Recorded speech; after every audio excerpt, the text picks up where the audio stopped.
So welcome to the equivalent forms of polynomials lesson. This one shouldn't be too long, but before we get there, we're just gonna kind of do a little bit of a quick overview of what we've done so far. So if I go back to the yellow unit where we were factoring numbers, just like the factor trees, right? So what we would do is we would break it down into two factors of 20, right? 5 times 4, and then we would keep going until we ended up with, of course, only prime factors, 5 times 2 times 2. So then next we went over and we did the greatest common factor, where we would look at terms and decide what they had in common.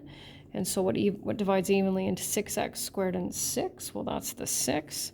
So we divide that into that, and we have x squared plus 1. Okay, and we know that this times this equals this, and this times this equals that. And we can see that they don't have anything in common anymore. And then we moved on to the easy trinomials, where we knew there wasn't a greatest common factor, but where we could find two factors of 14 that would add up to 9. So, and they would be positive 2 and positive 7.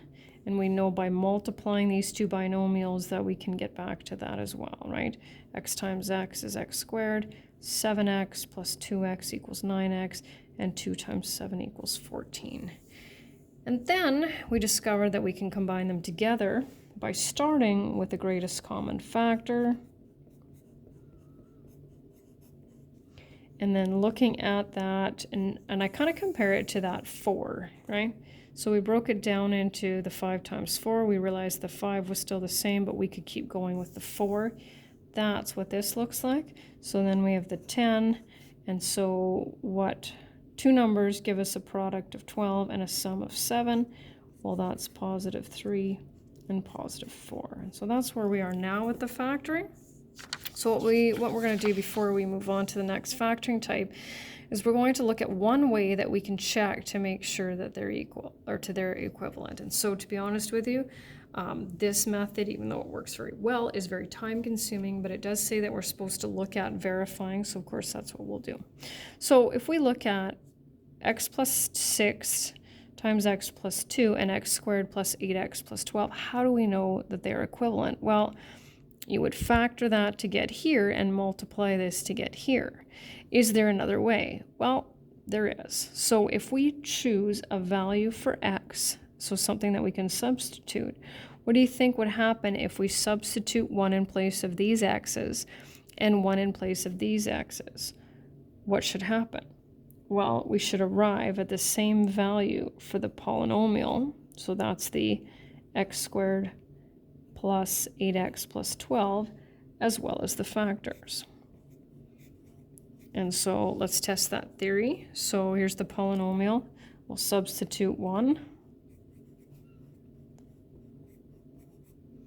So 1 squared plus 8, that's 9, and 12 is 21. And so now what we'll do is we'll substitute 1 in for that. So 1 plus 6 and 1 plus 2. And so we'll do brackets first.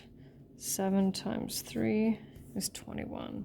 And of course, the significance of this number, there isn't one, but we have to make sure that they're the same. And if not, there's a mistake made. So for this one, let's substitute. Now, when we substitute a negative number, we need to make sure it's in brackets. There we go. And so you can take your time with this. So a negative times a negative is a positive. So I'm going to break this one down. I don't need it broken down, but... And then 4 plus 20 is 24 minus 75 is negative 51.